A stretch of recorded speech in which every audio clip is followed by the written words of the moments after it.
How do you subdue an overexcited puppy with a broken leg, knowing if you let it do what it wants, for example, go bounding about in a field, chasing bunnies like a crazy thing, it'll do itself more harm than good, and you'll have to pay for the consequences?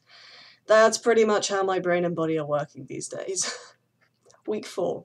I'm twitchy, restless, insomniac, tired with doses of fatigue, and getting struck by the odd anxiety attack which my body registers but my head does not, meaning I walk around feeling uncomfortable as hell and just can't work out why till it clicks. But I'm also happy and laughing more genuinely than I have in a long time.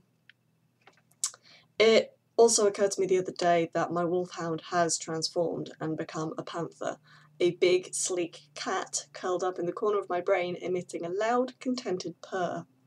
However, it's got a new companion, in the shape of a hyperactive Labrador puppy, which is constantly jumping up around the cat, nipping at its ears and yipping to entice it into play. That'd be just fine if the panther didn't just want to stay curled up in that warm spot over by the window and sleep all the time. This morning I actually had an urge to look up part-time jobs to get me out there earning money. And I had to pull on the leash and remind myself that for the time being, that's not a good idea. But to play, my brain responds. So I throw it a small bone by cleaning bits of the house or watching a film or studying. Months ago, I wanted to join an OU course to keep my brain ticking over, but fear of spending money, then not actually doing the work, or missing deadlines due to fatigue or bad mental state held me back. Then, the other day, I watched a film based on one aspect of Carl Jung's life and found it absolutely fascinating. So, I set myself the task of studying him and his work.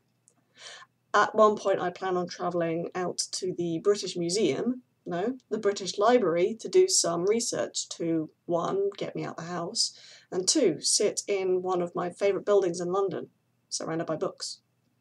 Since I've been on medication and housebound, I've craved culture and an urge to increase my knowledge and generally not be so stagnant. And hopefully, playfully muzzle this new crazed puppy friend of mine. The one major drawback I've been encountering is I haven't slept properly for a really long time. And when you suffer fatigue, that's just evil. I wake up ridiculously early, then get restless, then the only course of action I can take is curling up on the sofa and watching TV and lulling myself back to sleep. This then results in my being pretty much knackered for the rest of the day. And I'm reluctant to take naps because, having previously embraced them, they now completely knock me out. And it takes me a good hour or so to try and regain enough energy to sit up, let alone get up. So whilst I've been sofa-bound, foreign and independent films have been my intellectual stimulus. And yet this weekend, I discovered a potential way to resolve this. Bedtime baths with ambient lighting. The lighting is important to help calm the brain. The other day, Tom and I went to visit some friends and spend some time in their hot tub. I managed to calm my mind enough that I stayed in for just under an hour. This resulted in 2 major benefits. My circulation seemed to wake up and keep me naturally warm for the rest of the evening. I went back home and slept all night till 7:30 the next day. I haven't done that in, I can't remember.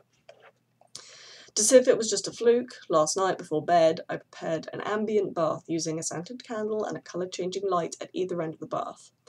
I then put my iPod Shuffle on, lay back and did some meditative breathing. I didn't notice the time pass until I heard Tom go to bed, and I usually find baths really boring and want to get out after 15 minutes. After the bath, I sat downstairs for half an hour to settle my head, then went to bed and slept. Then there's exercise. This produces toxins my body can't process. I hit a disheartening ache for days after, so now I walk for half an hour every day. That can have the disadvantage that my head starts mulling over the situations I'm faced with, my struggle and so on, including the odd melancholy thought. So I still go out for walks. But today, I added basic beginner's yoga to my regime, and it felt amazing. I've had yoga suggested to me by pretty much everyone, but when you feel as awful mentally and physically and drained as I did, you don't want to consider new ideas. The drug having finally settled in my system, and now having slept twice this weekend, has reopened me up to new ideas again, and it feels good. I'm almost running on all cylinders now.